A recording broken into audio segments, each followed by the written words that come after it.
Welcome back to the Empire of Dirt. Today we're going to do these motor field housings, pull the windings out. The last step was cutting the second half off of the winding. So we got a couple of barrels of those. Now we're going to take the rest of these, put them on the puller and pull the windings out. Let's get them set on the table.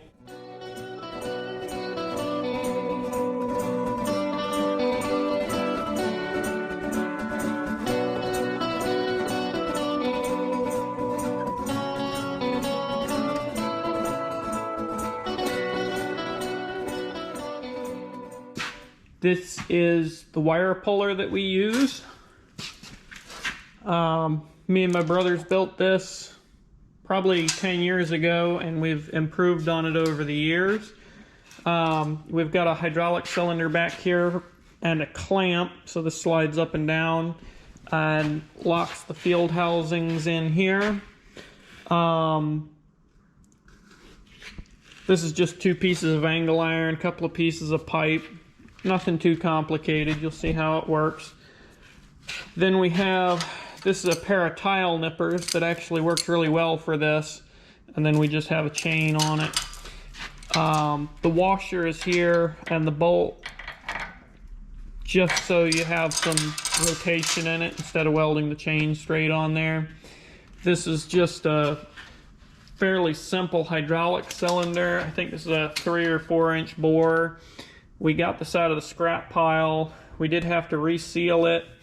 It had some nicks in the chrome here and there, but this has been on here for about 3 years now. This isn't the original one that we used, and it's worked just fine other than having to reseal it from sitting for so many years. The fittings were some kind of weird European style, so we cut those off, brazed on some regular hydraulic fittings. And then this is just a valve body, just a 2-valve body. Down here, this is foot controls for it. We actually made these foot controls out of motor shafts. So this is the motor shaft, and then these are fan hubs that we used for bearings in here.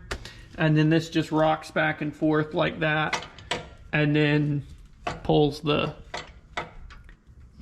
shuttle in the valve back and forth. And then the other valve here is the one for the clamp. And then under here, that's just a 110 hydraulic pump. I believe it was off of a press or something like that. Again, we got it in the scrap, so don't always know exactly what it was from. And that just provides the pressure for the system. So we have a switch over here, turns it on and off. This runs your clamp up and down, and then all you do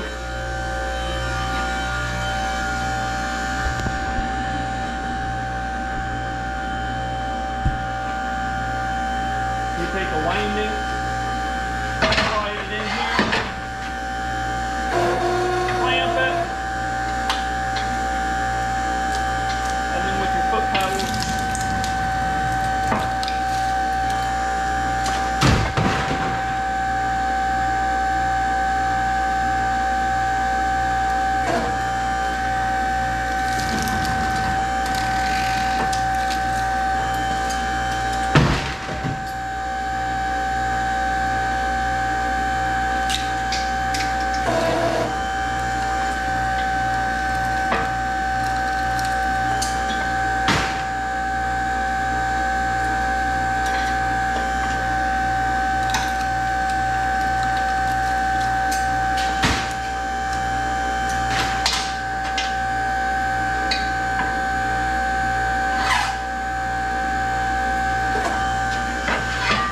you're left with your field housing, and then you have 6 pounds of copper, something like that. It goes pretty quick once you get started and get into it. So I'll put you on time lapse. We'll finish out this pile.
That's about all. These bits of plastic insulation that go between the windings and the housing, I don't take all of those off because this is number 2 motor windings. You can't change them from motor windings, so they're never gonna give you anything more than that, so I don't mess with cleaning them 100%. I'll take most of the plastic off, and it's the same thing with these winding ends. This is just the bits that we cut off of the windings that gets trimmed off. We'll take these windings and we'll trim off like the thermal protect. These are the thermal shutdown inside the compressor that'll shut it down if it gets too hot, and we'll cut that off. But other than that, these go pretty much just like this, and they'll go as motor windings. So that's probably 20 minutes worth. The next process that I'm going to make a video on will be these fan motors. We run those through a section in here, and then we do the same thing once they get out of their sheet metal housing. They're just winding in here too. But I'll show you how we get these out of this housing, how we get the bolts out of them quickly. We'll wind up filling up one of these containers with copper windings before we take it down. You get a better price if you fill one.